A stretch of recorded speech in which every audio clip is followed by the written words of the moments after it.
మొట్టమొదటి చిట్కా, దగ్గరగా కలర్స్ ఉన్న బ్రష్‌లు అనేది ఇద్దరం వాడుతున్నప్పుడు ఎవరి బ్రష్ ఏంటనేది కన్‌ఫ్యూజ్ అయిపోతూ ఉంటాము.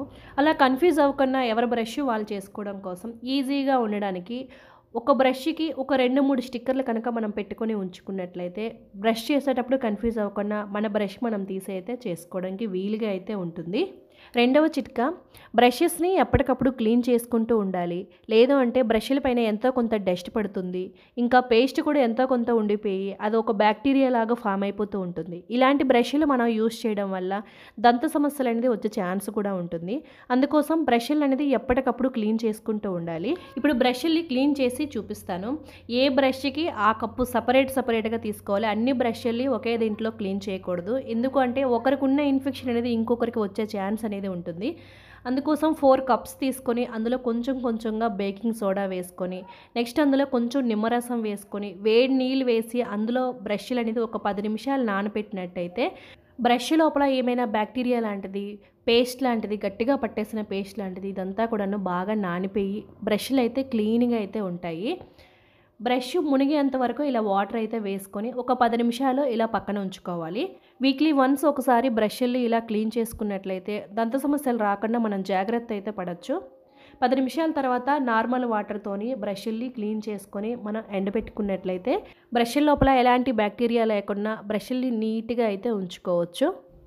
మూడవ చిట్కా, ఎగ్స్‌ని బాయిల్ చేసేటప్పుడు ఎగ్స్ పగిలిపోయి బయటకొచ్చేస్తూ ఉంటాయి. నెక్స్ట్ ఇంకా ఎగ్స్ బాయిల్ అయిన తర్వాత కూడా తొక్క తీసేటప్పుడు కూడా చిన్న ముక్కలుగా వచ్చేస్తూ ఉంటాయి.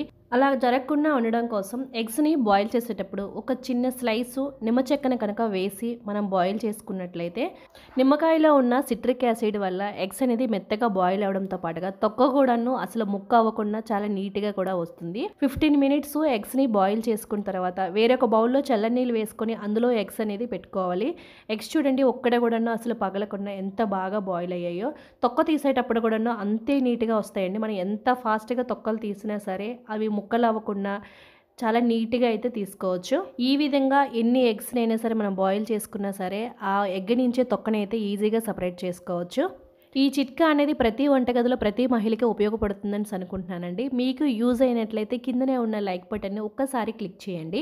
నాలుగవ చిట్కా, టమాటా కెచప్ చేయడానికైనా, టమాటా క్యూరీ చేసేటప్పుడైనా, రోటు పచ్చడి చేసేటప్పుడైనా సరే పై తొక్క అనేది అడ్డుతూ ఉంటుంది. ఈ టమాటాలకి ఉన్న తొక్కలనేది ముందుగానే ఈజీగా సెపరేట్ చేసుకోవడం కోసం టమాటాల్ని ముందుగా క్లీన్ చేసుకొని, తర్వాత ఒక చాక్ తీసుకొని దాని పైన ఇలా 2 వైపులా కూడాను చిన్న ఘాట్ అనేది పెట్టుకోవాలి. కర్రీలో కూడా టమాటా వేసేటప్పుడు ముందుగానే ఇలా తొక్కలనేది తీసేసిన తర్వాత టమాటాని వేసినట్టయితే మనం కర్రీ తినేటప్పుడు కూడాను ఆ తొక్కలు కూడా లేకుండా కూడా ఉంటాయి. ఒక బౌల్‌లోకి ఇలా ఘాటు పెట్టుకున్న టమాటాలు వేసుకొని, తర్వాత ఒక మరిగిన వేడి నీళ్ళని టమాటాల్లోని వేసి ఒక 5 నిమిషాలు కనుక మనం ఇలా ఉంచినట్లయితే పై తొక్కలనేది ఈజీగా తీసుకోవచ్చు. 5 నిమిషాలు వేడి నీటిలో టమాటాలు ఉంచడం వలన తొక్క అనేది చాలా ఈజీగా వచ్చేస్తూ ఉంటుందండి. మనం చేత్తో ఇలా తీసిన వెంటనే తొక్క అనేది ఈజీగా సెపరేట్ అయిపోతుంది. ఇలా వేడి నీటిలో కొంచెం సేపు టమాటాలు అనేది మగ్గడం వలన మనం కర్రీలో వేసిన వెంటనే టమాటా అనేది తొందరగా ఫ్రై అయిపోతుంది కూడాను. ఐదవ చిట్కా, క్యారెట్స్‌ని మనం ఎంత బాగా ఫ్రిడ్జ్‌లో స్టోర్ చేసినా సరే అవి తొందరగా కుళ్ళిపోతూ ఉంటాయి. వైట్‌గా ఒక లేయర్ లాగా ఫామ్ అయిపోతూ ఉంటుంది. అలా కాకుండా క్యారెట్స్‌ని ఎక్కువ రోజులు ఫ్రిడ్జ్‌లో స్టోర్ చేయడం కోసం క్యారెట్స్‌ని మనం మార్కెట్ నుంచి తీసుకొచ్చిన తర్వాత వాటిని బాగా క్లీన్ చేసుకొని అవి తడి ఆరిన తర్వాత వాటి పైన కింద ఉన్న ఆ మూడుకలనేది కట్ చేసుకొని ఒక డబ్బాలా కనుక మనం పెట్టుకున్నట్లయితే ఎక్కువ రోజులు క్యారెట్‌ని మనం ఫ్రిడ్జ్‌లో అయితే ఫ్రెష్‌గా స్టోర్ చేసుకోవచ్చు. ఇలా డబ్బాలో పెట్టుకున్నా లేదంటే జిప్పున్న కవర్‌లో పెట్టుకున్నా సరే క్యారెట్స్ అనేది ఎక్కువ రోజులు తాజాగా అయితే ఉంటాయి. లాస్ట్ చిట్కా, పాలని మరిగించిన తర్వాత మీగడ అనేది ఎక్కువగా రావడం కోసం ఫ్రిడ్జ్‌లో పెట్టుకుంటూ ఉంటాము. ఫ్రిడ్జ్‌లో పాలని అదే గిన్నెతో పెట్టేయడం వలన ఆ మీగడ అనేది గిన్నెకి బాగా పట్టేస్తూ ఉంటుంది. ఆ గిన్నెలోనే పాలని వేడి చేసినట్టయితే గిన్నె అనేది తొందరగా మాడిపోతుంది. అలా కాకుండా వేరే గిన్నెలోకి పాలని వేసుకొని పాలనేది మరిగించుకోవాలి. ఇప్పుడు ఈ పాల గిన్నెని క్లీన్ చేయడానికి కూడాను మనం డైరెక్ట్‌గా స్క్రబ్బర్‌తోని పాల గిన్నెలు ఇలా క్లీన్ చేసినట్టయితే ఆ మీగడ అనేది స్క్రబ్బర్ లోపలికి వెళ్ళిపోయి వేరే గిన్నెల్ని క్లీన్ చేసినప్పుడు కూడాను పాలు మీగడ స్మెల్ అనేది వస్తూ ఉంటుంది. అందుకోసం డైరెక్ట్‌గా మనం స్క్రబ్బర్‌తోని పాల గిన్నెని ఎప్పుడు కూడాను క్లీన్ చేయకుండా ఇలా టాబ్లెట్స్ అయిపోయిన కవర్‌ని తీసుకొని దాంతోని మొత్తం ఆ మేగడ అంతా కూడాను గిన్నెకున్న మేగడ అంతా కూడాను ఇలా తీసేసి తర్వాత మన స్క్రబ్బర్‌తో గిన్నెని క్లీన్ చేసినట్టయితే స్క్రబ్బర్‌కి పాలు స్మెల్ అనేది ఎక్కువగా రాకుండా అయితే ఉంటుంది.